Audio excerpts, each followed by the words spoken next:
सल्ले अला सल्ले अला सल्ले अला सल्ले अला सल्ले अला सल्ले अला सल्ले अला सल्ले अला सल्ले अला सल्ले अला सल्ले अला सल्ले अला मुल्क आई महक आहे शहीदन ते मुल्क आई महक आहे शहीदन ते पढ़ो सलवात सुहारी नबी अजनात अजारी दादी महफिल अभलारी आहे सुरहान सहन ते मुल्क आई महक आहे शहीदन ते मुल्क आई महक आहे शहीदन ते नीह जो ना तो जहब लगायो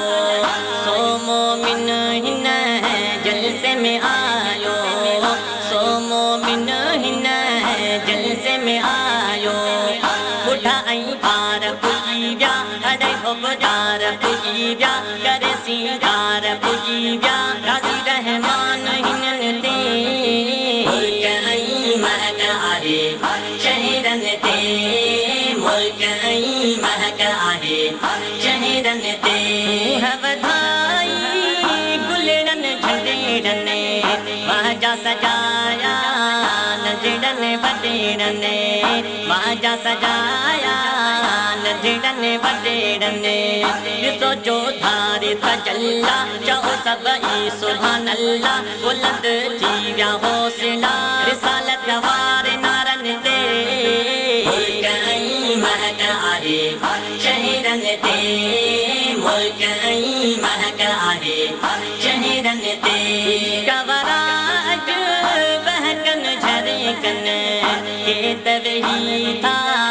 कुंड में कुरकन के तवही था कुंड में कुरकन खुशू तक को न मलाइन रंदो घट बद था गलाइन तबे आशिक था सदाइन आई अरमान उन्हन ते मुल्क आई महक आहे शहीदन ते मुल्क आई महक आहे शहीदन ते शाहिद दाहिरी सुनी आयूं हर हस्तिया के दिल सा चायूं हर हस्तिया के दिल सा चायूं वलियन जी गुलामी जो साहबा जा सलामी जो पंज जिंद जान था थोरियूं नबीअ जे पाक बचन ते मुल्क आई महक आहे शहीदन ते मुल्क आई महक आहे